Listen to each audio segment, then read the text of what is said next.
So Josh asked a question about the hurricane technique, he called it the vortex technique, and those are both good names for it.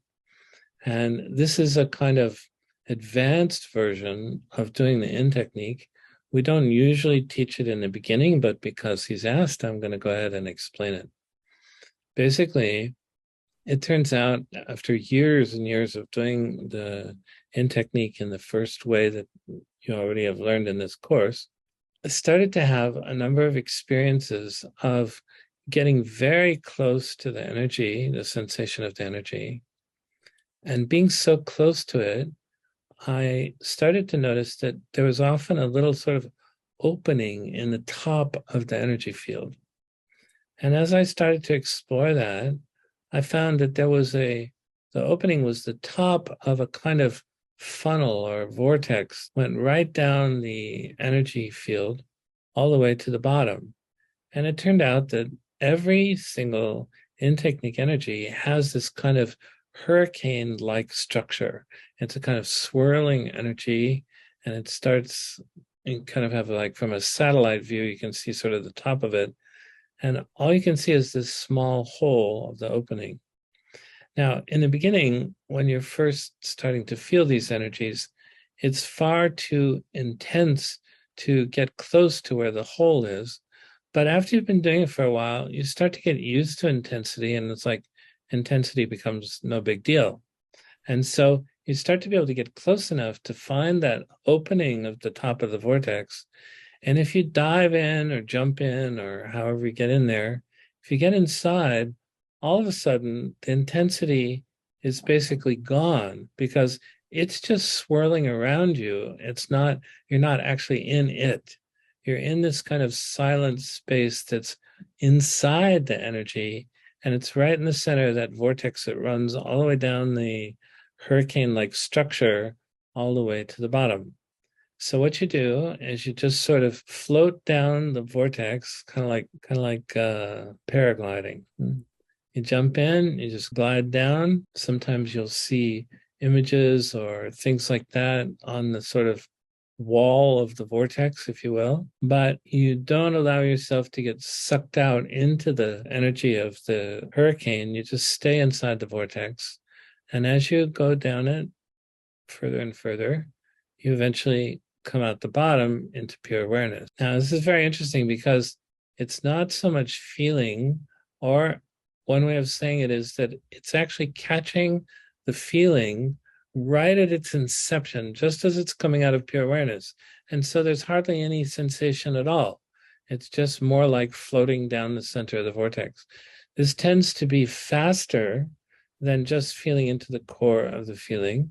And there's a kind of natural time at which you'll start to feel that you can do this. And that natural time will be when you become comfortable enough with intensity that intensity is just no big deal. So you get as close to you can as to the energy field, and you scan around, you find the opening at the top of the vortex, you jump in, and you glide down the center until you come out the bottom. Now, in answer to your question, Joaz, about sometimes you can do it, sometimes not, this is typically true in the beginning when you're still in the roller coaster learning curve of getting used to being okay with intensity. So as you become more and more used to intensity, the idea of getting as close to the energy as you can without feeling any resistance to that or without being concerned with being overwhelmed by that, you start to become very easy to pretty much consistently find the opening and dive in. There'll still be occasions where what the body wants to do is it wants you to feel the actual energy for whatever reason, in which case you probably won't find it, and then you'll just find the intensity and start feeling down into it. You also may have experiences of feeling into it and having it at first be just feeling the intensity, but after a while, it sort of opens up that vortex sensation, and then you go down the rest of the vortex. So that's a possibility too. There'll be a whole range of different experiences doing that, but I don't know if south of the equator, the spinning goes the other way or not. I sometimes find it hard to click in more, Yeah. but it doesn't feel to me that that is necessarily because I'm so scared of the intensity, just that I don't really know how to do it very well. Hmm. So that's why the name of this class is Practice Makes Perfect. Because as you experience it more and more, you'll get the subtleties of all of that. You'll start to understand them more and more just by experimenting with it as you go. Okay, sure. And put the recording back on pause.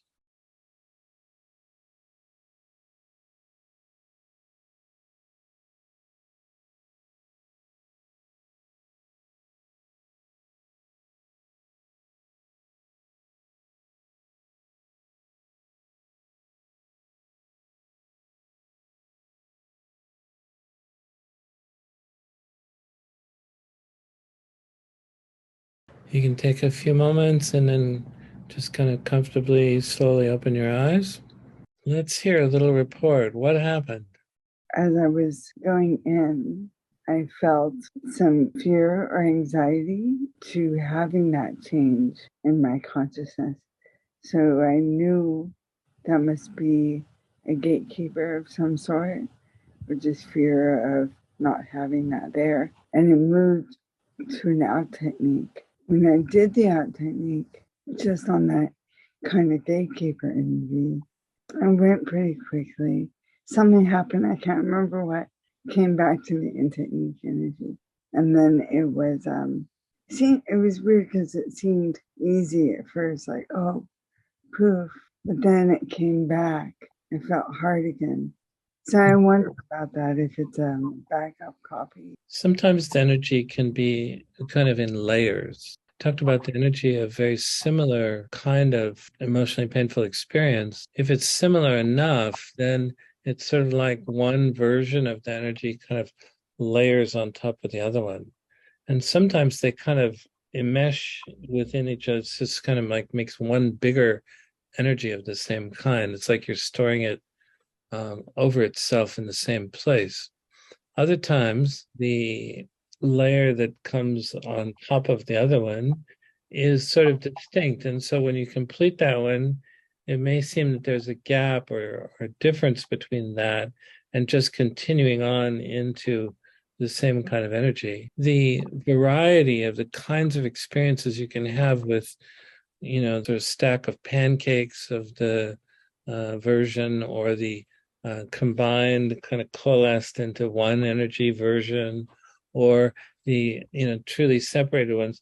And sometimes they can be stacked up and actually have a kind of different quality to the different layers of the stack. So the whole range of possibilities is there. And I'm assuming that you muscle tested this notion you had about the gatekeeper. Yeah, right. But you basically say fear of living without that energy. Commonly, when you've had some form of conditioning for a long, long time, and it's been affecting your behavior, your experience of life, and you start doing a pure awareness technique that's going to eliminate that energy, you can definitely push up against a feeling of fear that if you've become quite identified with that sort of self definition, then to have it change or go away or some part of it go away, this can have a kind of uh, a cause for resisting change.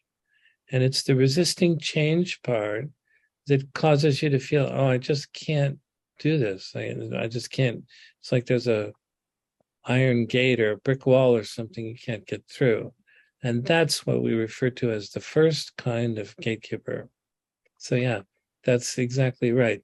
So you did it right. So it's good. So yeah, I would just say that when the energy is different, this is to be expected. This is normal. Okay. Sometimes it'll be the same, sometimes it'll be different. Sometimes it'll be the same energy, but stored in a different location in the body. So the whole range of possible ways that could be is there. And the basic thing to do with that, all of that, is just don't mind. Mhm. Just go, just go wherever the body says, "Hey, I want your attention over here. Then you go there, you give it your attention in the form of just noticing it, and gradually it'll fade away. Okay, good job, and good report.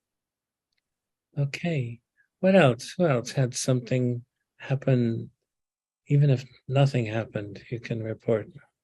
Well, I had a statement that I made when I made my lists, and it had to do with following through, because I can make wonderful programs for myself and then I work them for a week or two and then I don't continue with them. And so I just said I asked to find anything in my body mind that was keeping me from being constant or loving myself enough to follow through or whatever. I muscle checked that there were 2 in techniques. I started the process, and it proceeded as you said. You know, certain things disappear, and then there was a kind of a pancake thing, and then I started having memories from early childhood about non-constancy or whatever. But I didn't focus on anything. I just thought, well, this is kind of a fun and interesting thing, and they faded away, and now I feel really clear and centered and focused and more lovable than ever. And so thanks. Ready for a freedom practice. Yes, amen. Yeah. Very, very successful session. Great. That sounds great, and sounds like you did just right, especially the part you said about all these things came up and you just didn't give them much attention. And that's exactly right, because most of that stuff, memories and ideas, most of that stuff is primarily content. And as you very well know, we're interested in the energy that's giving life to content. And exactly what you're experiencing is that when you complete the experience of those energies and they're actually gone, then you feel lighter, you feel more expansive, you feel free of that. There's a wonderful feeling of lightness that can come. Right. Yeah. Now I'm looking forward to see whether that works out in life, whether I stay on programs longer, or perhaps I'm not meant to, you know, perhaps I'm supposed to be the queen of research on 110 programs, you know, who knows? I just would like to follow through on something. Well, the thought that I had, actually, there are 2 thoughts, having a second one now regarding this. It could very well be that when you do these, whatever the program is that you want to do, that you may reach some fulfillment of the actual purpose of starting that program much faster than you were expecting. Mm-hmm. And if that's the case, that's certainly something you can muscle test. Mm-hmm. And you can also test for the energy of your concern about whether it's been done thoroughly or not. Mm-hmm. And those things would bring you some clarity of insight about whether there's really anything you need to do, whether you're the queen of creating programs and getting them done quickly. Which could because there's generally a goal, like lose 10 pounds or improve my computer skills. There's usually a goal, and I oftentimes in the past would get to 3/4 of the way there and then find something else to scoot off with. So it's like completion. It's like achieving the goal. It's that little piece. So, or it was that little piece. So I'm curious to see, you know. Yeah, it may be that you have an attachment to a certain definition of what the goal is with your mind, and your body has a different idea about it. Like your body may say, okay, that's enough. I got a higher priority for you. Come on over here. So you can also test for that. Great idea. Cool. Yeah, because, you know, there's some saying that was used in these advertisements for universities that were created for Black people. And the line in that commercial was, a mind is a terrible thing to waste. Uh, And what I would say is that mind is a terrible thing to keep. Now, the intellect and the mind are actually wonderful aspects of being human. A very interesting problem occurs, and that is that when we're very little, we get emotionally overwhelmed so many times that we develop a deep conditioning to get as far away from the overwhelm experience as possible, to minimize it. And what that does is it has a tendency to cause us to just in general not feel things so much and kind of resort to being a part of the sort of psychological based world that we live in, and think that understanding it is what's going to give you the answer that you're looking for. That's a very broadly based kind of conditioning. I mean, this is pervasive and most of the planet has it.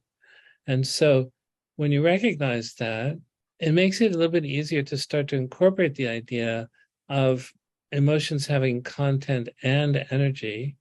And especially as you get good at feeling the energy and it's not uncomfortable for you to do that. I mean, you still may feel that, oh, this is not a great, comfortable feeling, but you can easily do it because you have so much practice in doing it.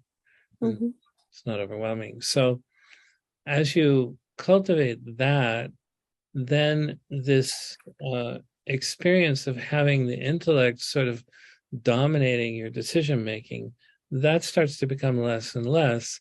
And in fact, you may already have the experience. I'd be surprised if you don't, but there's a certain point where you just start to sense the perfection of things just as they are, without the intellect even needing to know.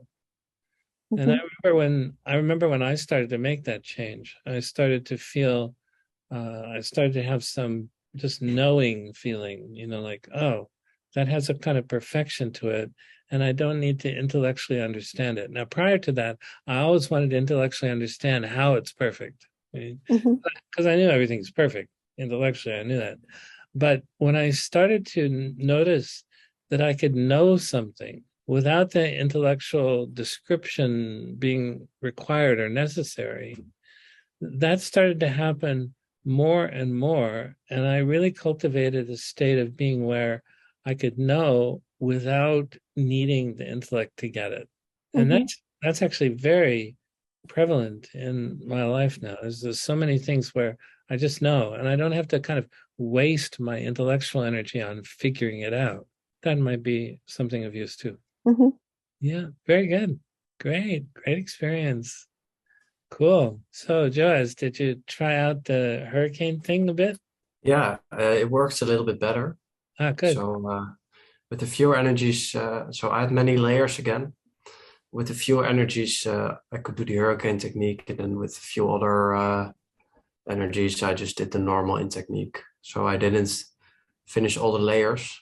It's been a thing for almost a whole week now. So many layers, but I got some progress in. Excellent. Really, really good. Okay. Patty, anything? No, not too much. I had been studying all night, so a little sleepy. A little bit sleepy, but not so much that. But my personality is kind of like here, there, and everywhere. So unless I'm concentrating on some issue, if I'm doing something or if I'm having a conversation, things come up, and then I could say if I'm doing a session, then it's easy for me to get into the technique and resolve the matter. Or even if I'm studying something, say some of your work, then I go, oh yeah, I'll have a memory, and I can stop right then and there and clear something up. Okay. But this morning I just couldn't settle on anything. No problem. No problem. Very good. Anything else of a debrief for this particular session? I think it would be valuable, and we certainly have the time, to do another 20 minutes of freedom practice and see what comes up in this particular session. You guys up for that? It's okay? Okay, great. So let's do that. I'll set the timer again, and we'll go ahead and start. And we'll do just as we did before. I'll put the recording on pause and unpause it if we have anything to discuss.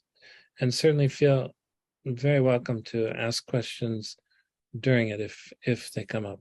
Okay, here we go.